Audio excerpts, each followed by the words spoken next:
Bonjour à tous et bienvenue dans ce nouvel épisode du podcast de Vibes Manifest.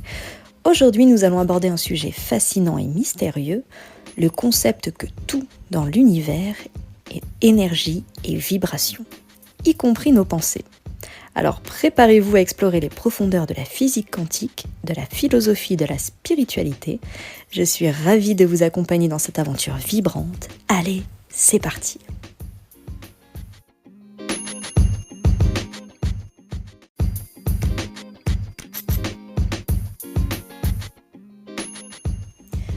Pour comprendre comment tout dans l'univers peut être une vibration, commençons par les bases scientifiques. On reviendra d'ailleurs beaucoup sur la science dans cet épisode. Donc le sujet de la vibration, c'est un concept qui intrigue et qui fascine depuis des siècles. On l'associe souvent à la musique, au son ou encore à l'énergie. Mais est-ce que tu savais que tout dans l'univers, du plus petit atome aux galaxies les plus lointaines, vibre à une fréquence spécifique ? Selon la physique quantique, la matière que nous percevons comme solide est en réalité constituée de particules en mouvement constant. Ces particules sont des atomes et leurs sous-particules ne sont jamais immobiles. Elles vibrent, tournent, bougent à différentes fréquences.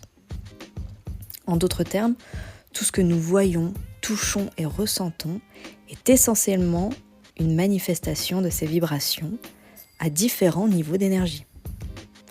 La théorie de la vibration universelle, elle stipule que tout ce qui existe possède une énergie vibratoire. Cette vibration est ce qui donne à la matière sa forme, sa texture et ses propriétés. Et ce n'est pas tout. Nos pensées, nos émotions et nos intentions génèrent également des vibrations. Tous les êtres vivants sont constitués par cette énergie vitale universelle. Notre corps est lui-même composé de vide à 99,999%. C'est incroyable, n'est-ce pas ? En fait, ce n'est pas tout à fait du vide, c'est de l'énergie qui circule. L'atome, c'est une forme constituant élémentaire du corps. Il se trouve en fait à la base de toute matière. Et l'élément de l'atome se compose d'un noyau qui concentre quasiment toute sa masse et qui est entouré d'un champ d'électrons. Le corps humain, comme tout autre corps dans l'univers, en fait c'est un assemblage d'atomes qui, imbriqués les uns aux autres, donnent l'illusion de la matière que l'on peut toucher. Alors la présence du vide dans notre corps, de ces 99,999%, trouve justement son explication dans la structure de l'atome. La taille du noyau atomique, c'est 100 000 fois plus petite que l'ensemble dont il fait partie. Il existe donc proportionnellement un espace immensément vide entre le noyau au centre et les électrons qui gravitent autour de lui.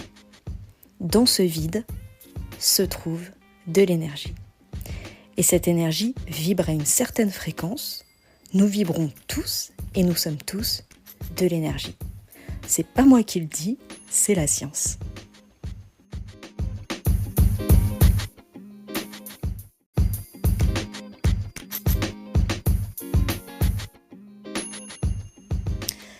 Alors, que signifient ces vibrations en termes de fréquence ? Eh bien, chaque objet, chaque particule, chaque être vivant a une fréquence spécifique. Par exemple, le son est une vibration que nous percevons grâce à nos oreilles. La lumière est également une vibration, mais à une fréquence beaucoup plus élevée.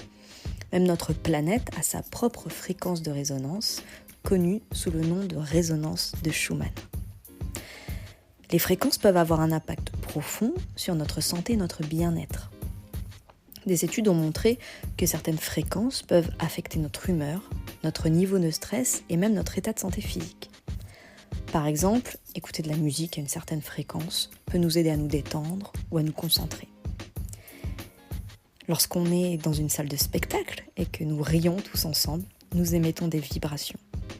Quand nous rencontrons de nouvelles personnes avec qui on ressent ce qu'on appelle un feeling, que le courant passe bien, on est en fait sur les mêmes fréquences.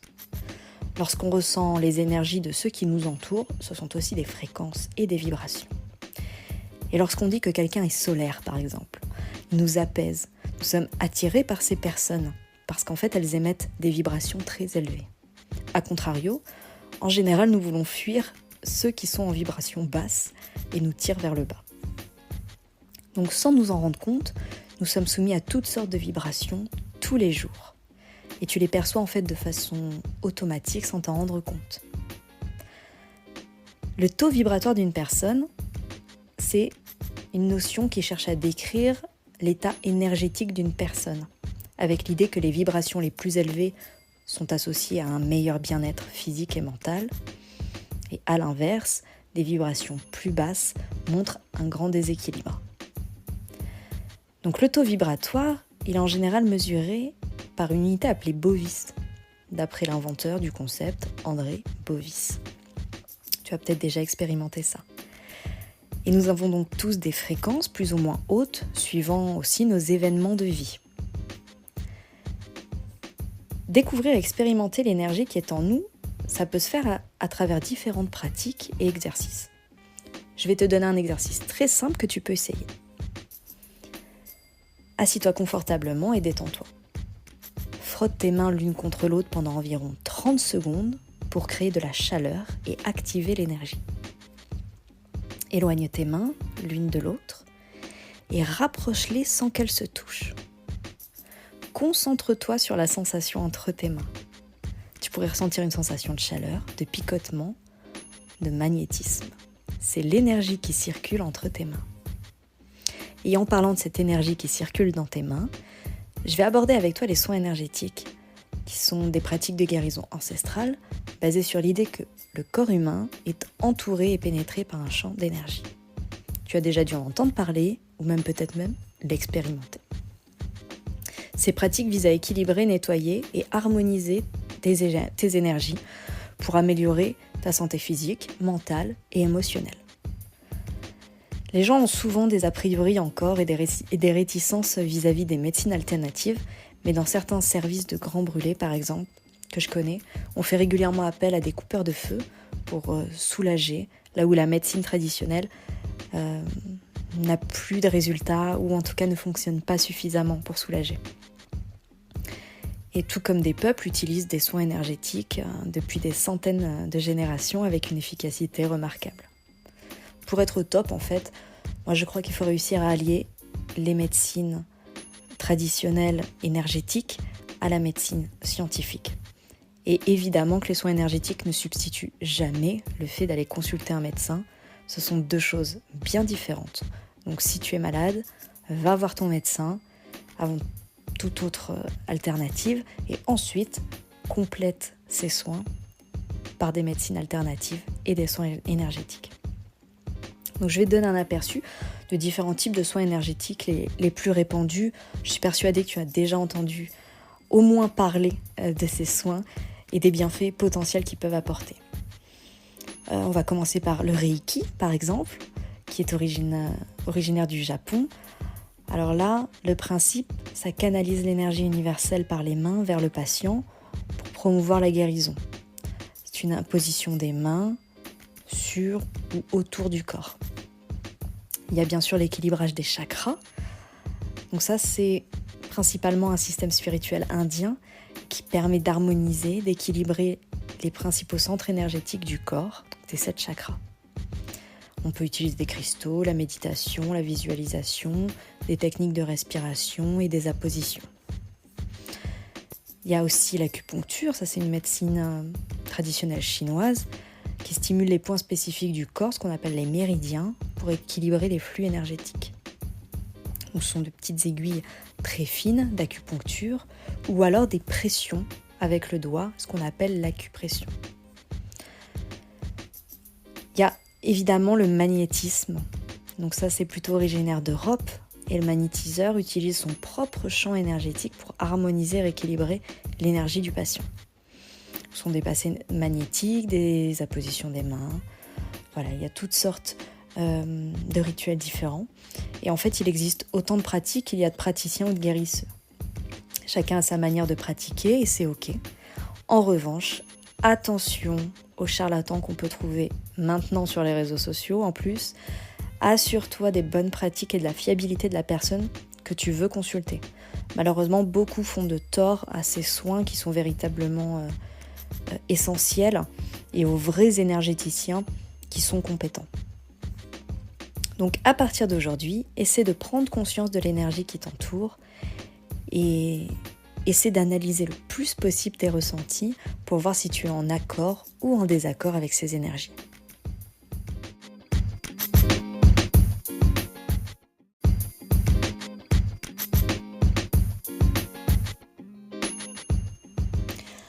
Alors il a déjà été dit que nos pensées donc et nos émotions émettent aussi des vibrations.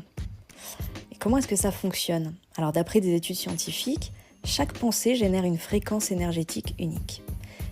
Les chercheurs, eux, n'ont pas encore élucidé la signification de ces modèles électromagnétiques, mais en revanche, ils sont certains et ils savent par preuve que notre cerveau, pendant le processus de pensée, émet de l'énergie sous une forme d'onde électromagnétique.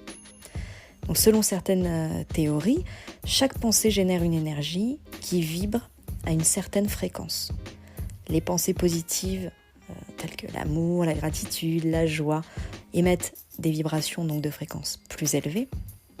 Et en revanche, les pensées négatives, comme la peur, la colère, la tristesse, émettent des vibrations à des fréquences beaucoup plus basses. Et cette idée, elle est soutenue par des pratiques comme la méditation, la visualisation créative, qui utilisent la puissance de la pensée positive pour influencer notre réalité. Donc en emmenant des vibrations positives, nous attirons des expériences et des personnes qui vibrent sur les mêmes fréquences similaires. #loi d'attraction. Alors dans les années autour de 1920, il y a 3 scientifiques qui ont mis en évidence le courant électrique issu de l'activité cérébrale à l'origine de la transmission d'informations entre individus. On pourrait dire transmission de pensée. Ils étudient et ils mesurent ces courants qui sont à la base d'émissions électromagnétiques captables à distance. Et ils remarquent que ces ondes cérébrales sont plus intenses lors d'émotions fortes. Et ils étendent d'ailleurs cette notion liée aux émotions donc. Ces ondes électriques du cerveau sont présentes dans l'air. Ensuite, dès les années 50, on découvre la technique de l'électroencéphalogramme, l'EEG, qui est maintenant couramment utilisée en médecine. Donc l'activité électrique du cerveau, qui produit des oscillations électromagnétiques mesurables. Alors là, grâce à des électrodes qu'on place sur le crâne, il est possible de détecter ces oscillations sous forme de tracés. Ce sont les vibrations, les fréquences de notre activité neuronale. Je vous invite également à aller sur mon compte Instagram où je vous ai déjà partagé des posts concernant les expériences scientifiques, notamment des doubles fentes, du chat de Schrödinger ou encore la théorie d'Everett, qui sont aussi remarquables. En tout cas, il y a une équipe internationale qui a confirmé, imagerie cérébrale à l'appui, que nos pensées suivent des lois quantiques. On pourrait appeler ça en fait les lois universelles, celles que nous expérimentons dans la manifestation. Et donc la physique quantique soutient cette théorie de la vibration. Les scientifiques ont découvert que la matière est constituée d'ondes quantiques, c'est-à-dire de vibrations d'énergie. Ils ont également découvert que la conscience, donc nos pensées, peuvent influencer la matière, ce qui montre que nous avons un pouvoir de création à travers nos pensées et nos intentions. Je vous partage une citation que j'aime beaucoup. « Tout est énergie et c'est là tout ce qu'il y a à comprendre dans la vie. Aligne-toi à la fréquence de la réalité que tu souhaites et cette réalité se manifestera. Il ne peut en être autrement. Ce n'est pas de la philosophie, c'est de la physique. » Albert Einstein.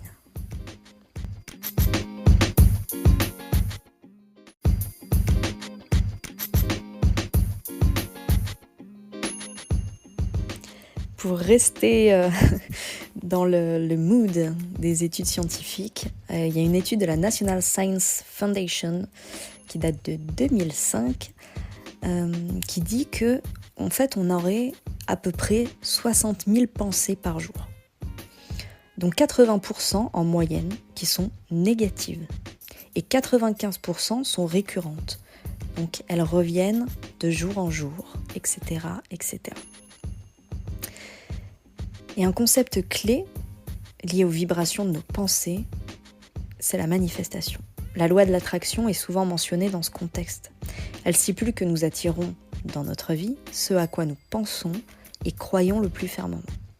Et le but est donc de consciemment choisir les pensées dominantes que nous voulons avoir pour créer notre réalité. C'est quand même fou de penser qu'une telle influence peut avoir sur le monde qui nous entoure. Pourtant, ça signifie que nous avons le pouvoir de créer notre propre réalité en choisissant les vibrations que nous émettons. En élevant nos vibrations par des pensées positives et en visualisant clairement nos désirs, en fait, on peut manifester nos rêves et nos objectifs dans la réalité, la modeler à l'image que l'on souhaite. Cela ne signifie pas que nous obtenons tout instantanément, mais nous créons un environnement énergétique propice à la réalisation de nos désirs, qui dans un laps de temps plus ou moins conséquent, va se réaliser dans notre réalité. Le tout, en fait, c'est de se brancher sur la bonne fréquence. Lorsque tu veux créer dans ta réalité, il faut que ta vibration soit en accord avec ton désir. On cite souvent l'exemple de la radio en manifestation, mais je la trouve très parlante. Si tu désires écouter une certaine station de radio, tu dois mettre ton poste dans la voiture sur la bonne fréquence. Sinon, tu es sûr que tu n'entendras pas ta station. Et tu es d'accord que ça ne marchera pas si tu ne mets pas la bonne fréquence. Tu tomberas sur toutes les autres stations, mais pas celle que tu veux. Elle a un chiffre bien défini. En manifestation, c'est exactement pareil. Ton désir, c'est la station de radio que tu veux écouter. Et toi, tu es le poste de radio. Tu dois donc ajuster ta fréquence à celle de ton désir pour la trouver et la manifester. Voilà comment fonctionnent les vibrations de nos pensées. Tout est une histoire d'ajustement. Et quand je te parle d'incarner la version de toi qui a déjà ton désir, je te dis donc d'ajuster ta fréquence et d'émettre les vibrations qui correspondent à tes désirs et à ta réalité souhaitée pour être aligné et la recevoir.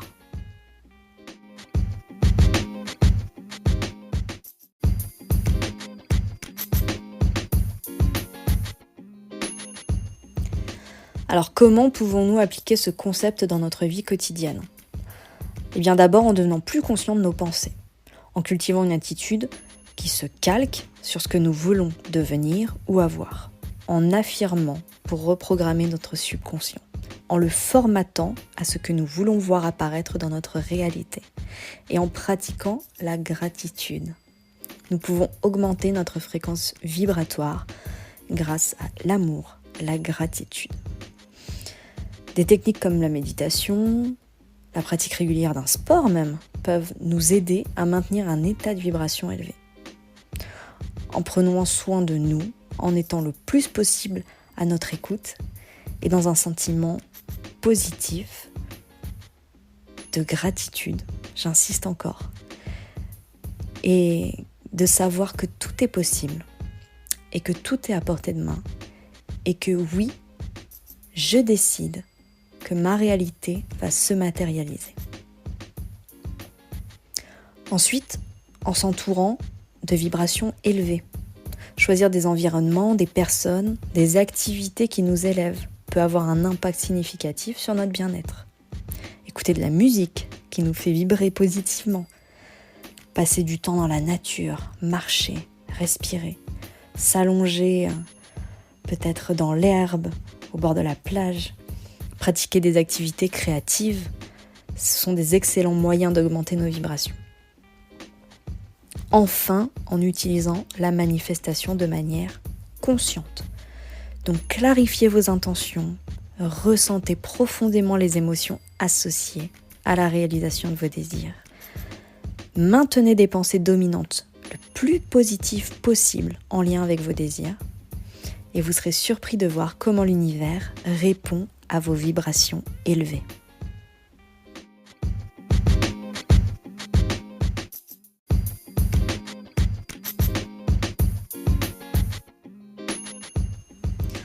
En conclusion, tout dans l'univers est vibration et énergie, de la matière palpable avec nos 5 sens à nos pensées les plus intangibles. En prenant conscience de ces vibrations et en apprenant à les influencer, nous pouvons non seulement améliorer notre qualité de vie, mais aussi attirer et manifester nos désirs les plus profonds. Merci de m'avoir rejoint dans cet épisode. Si vous avez apprécié, likez, n'oubliez pas de vous abonner et de partager avec vos amis. On se retrouve également sur Instagram avec mon compte Steffi Vibes Manifeste. À tout bientôt pour un nouvel épisode et en attendant, je vous souhaite tout le succès, la joie et le bonheur dans votre voyage de manifestation. À très bientôt, ciao ciao.